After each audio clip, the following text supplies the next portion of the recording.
So the market is pulling back once again, and it was expected, to be honest. It just, everybody was talking about the same thing, and when everyone talks about the same thing, it's usually a self-fulfilling prophecy. So we were all saying that if Bitcoin doesn't break 42,000, which had become resistance, then we would pull back once again. And as you can see, we did break below the $36,000 range, and now we're heading back to the low 30,000s. I think we dropped to a low as 32,000 on some exchanges, but aside from that, we're holding quite okay around the 34,000 range, as you can see here, on average across all the different exchanges. But remember, tomorrow is Sunday and Sundays are bloody. However, because we had a very bloody Saturday and a Friday, maybe the Sunday is not going to be so bloody, maybe, right? But again, it's not a guarantee because normally Sundays are bad. So yeah, Polkadot is doing quite horribly bad here. As you can see, $18.83. It did drop to as low as $15 the last time. So it's not to say that it's not going to revisit that area. It's very likely, right? It's very, very likely. Even Kusama. Now I'm going to talk about Kusama in today's video because the Parachain auction announcement has been done on Twitter. It's not like an official go live announcement on X day, but I think that it's going to happen next week based on what they've tweeted. I'm going to talk about that in today's video. So yeah, you can see it's trading at $266.94 on average here. So again, huge dip here. I think we could potentially see Kusama, if the market continues to dump tomorrow, go as low as $200 once again. And PCX, let's see how ChainX is doing. Again, we are going to get some news tomorrow. Okay, most of you already know. If you're in the ChainX Telegram group, you already know what's going to happen tomorrow. Okay, so I don't need to say it in this video. Yeah, $6.22, so quite a dip here, as you can see, down quite a lot. 634 on Kucoin, 619 on MXC, because these two are the most important exchanges when it comes to PCX. Oh yeah, and by the way, just one announcement. I've actually asked one of the team members, and Kucoin are going to support the SherpaX airdrop, so KSX, for PCX holders. So that means if you hold PCX on Kucoin exchange, at the time when they're going to do the snapshot, we don't know when they're going to do that snapshot. We're assuming that it's going to happen when SherpaX bonds as a parachain to Kusama.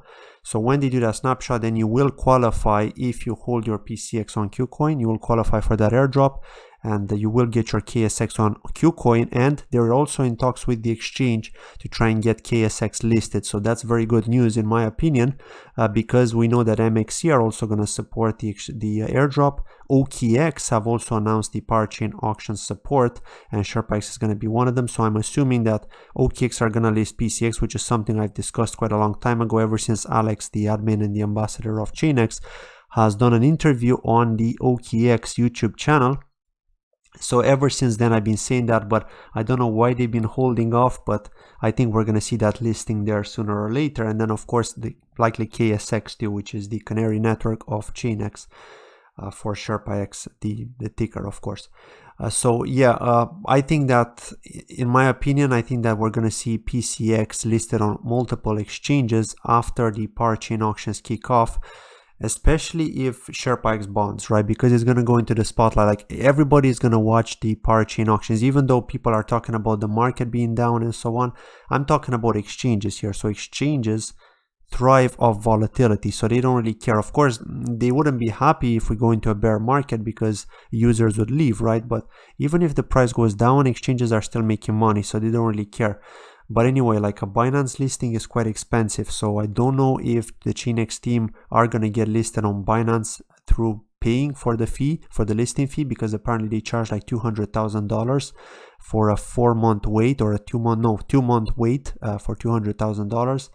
And a 4-week wait for $400,000. But in both scenarios, Binance could say no, and then you end up losing that listing fee just because of their research time that they spent and so on. And this is basically for them to eliminate all these other bad projects that are trying to get listed, all these meme tokens that are trying to get listed, paying that large fee and then risking not seeing that fee back. So that will eliminate that, because a lot of these fake projects that don't have real intentions to develop don't really care, right? So they don't have this kind of funding to actually pay Binance.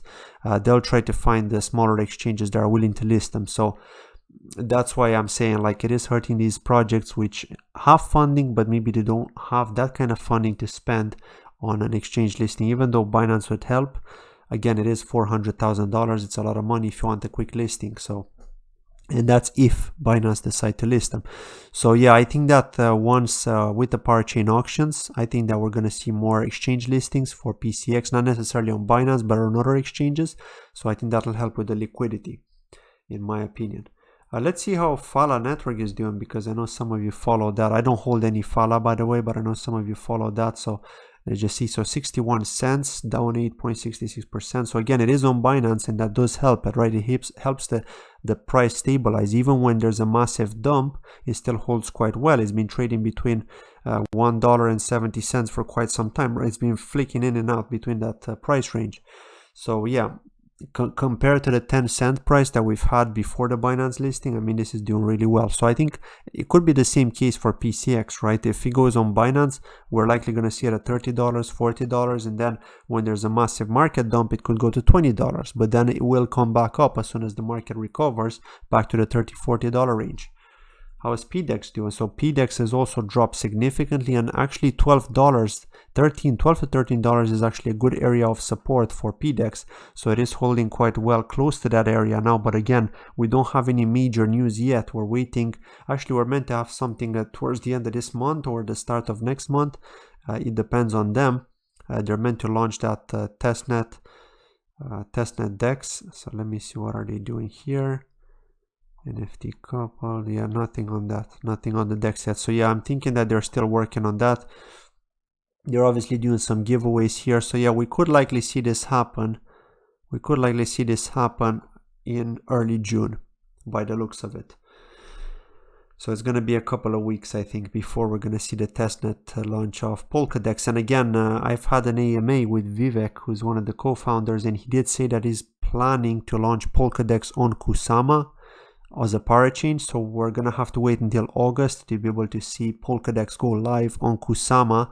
And I didn't ask him if it's gonna go to Polkadot as well. I'm assuming maybe they're gonna have a Polkadot version, but I could be wrong. I don't know if they're gonna stick to Kusama or they're looking at going to Polkadot as well. So yeah, that's something that we need to try and find out. Next, let's take a look at Stafi as well, see how Stafi is doing.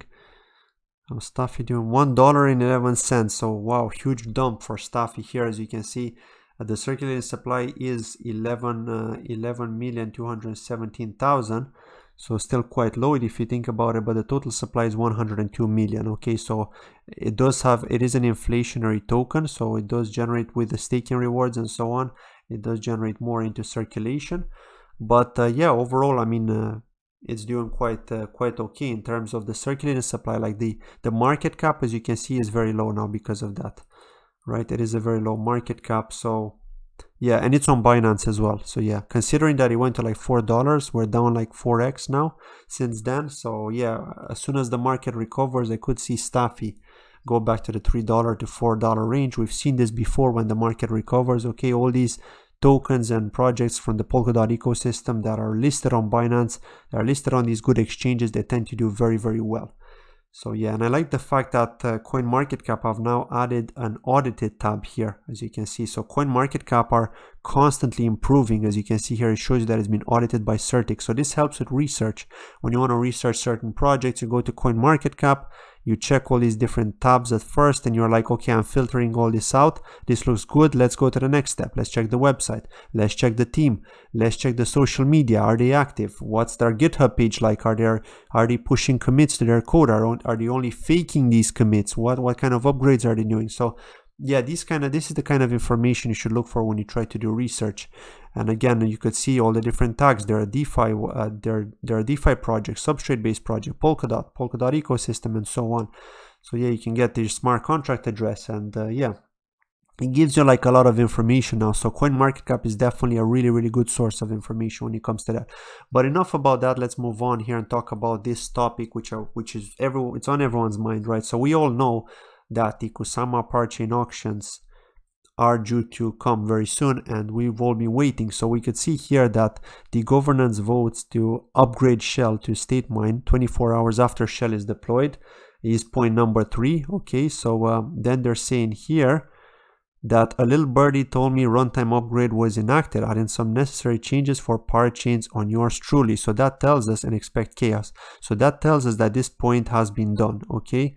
That tells us that this point has been done, point number 3. So now we're waiting for them to begin the auctions, which is likely going to happen next week. It could be even on Monday, right? But it's very, very likely going to happen next week. So all our waiting is not for nothing, right? We're finally going to see some hype, I hope, because with the market being down and all, people are not really hyped about crypto in general right now. People are actually scared. People are watching the TA videos now. I'm watching some TA videos myself just to try to understand what's going on. What are the traders, like the experienced traders' opinion on the market? Where do they think it could go and so on? But at the end of the day, it's not only about the technicals, but also about the fundamentals and also about who's actually manipulating this market, right? I mean, we all know that whales have some word in this, right? Some say in this, and they are responsible for some of this manipulation, right? But it's also people that are scared. And then of course the bots on exchanges, when a lot of people are selling, the bots get triggered, the bots are selling more, and the price dumps down even further. So that's also something that happens, right? So we got to keep in mind. But anyway, it's really good to see that the Kusama Parachain Auctions are finally going to launch, or going to kick off next week. And again, just to remind you, each parachain auction or crowd sale is going to take part for 1 entire week as opposed to 2 weeks on Polkadot. So 5 parachains are meant to connect on Kusama before Gavin Wood will say, or the Kusama team will say, okay, fine, it looks good. Let's let the other ones in. So I think that they're planning to launch on Polkadot after these 5 parachains connect on Kusama. So that's when they're going to kick off the Polkadot Parachain Auctions. And like I said before in every one of my videos, I think that Karura are going to win the first one. But I do hope that SherpaX are going to be one of those 5. That's all I hope, right? If they make it, that's going to be really good, because then we can finally see the network go live. We could finally get that airdrop, and everyone will be happy, right? So yeah. Yeah, we'll have to see. We'll have to see how things go. I haven't heard anything about Kraken. I know that Kraken are only supporting the Karura crowd sale, which means that Kraken are likely going to list Karura once they bond as a parachain, but they're not supporting the other candidates, and I don't understand why. Maybe because they want to avoid listing of other projects that they don't feel comfortable listing. Perhaps, I don't know. I know that Kraken are quite tough in their research when it comes to, and quite strict in their research, right? In the sense that they don't just list any project. You have to meet certain criteria. They have to do a lot of research on your project, and unless it's top notch, unless they're happy with everything, then they're likely going to list it. So yeah, it's not easy to get listed there. So it's no wonder that we're likely going to see only Karura there at the beginning, at least, right? Who knows in the future what they're going to do. But yeah, aside from that, yeah, each lease is going to last for 48 weeks, so almost a year on Kusama, as opposed to 2 years on Polkadot as the maximum lease. So yeah, you're basically going to loan your Kusama for 1 year or 48 weeks, and then you're going to get it back. So again, many things could happen in 48 weeks, but maybe the price is going to go up, right? And you're going to get these free tokens for helping them bond, and then you're also going to get your KSM back. So it works both ways at the end of the day. So yeah, that's it from today's video. I just wanted to quickly do this and remind everyone that the parachain auctions are due to start next week. We don't know the exact date. It could be Monday, it could be Tuesday, it could be Saturday, who knows. I think it's going to be during the week. I think it's going to be early in the, maybe Monday to Wednesday is possible. So yeah, we'll have to see how things go. We'll keep an eye out on it, and of course I'm going to do a video once we hear about the official launch. Thank you for watching, and I'll see you tomorrow. Bye bye.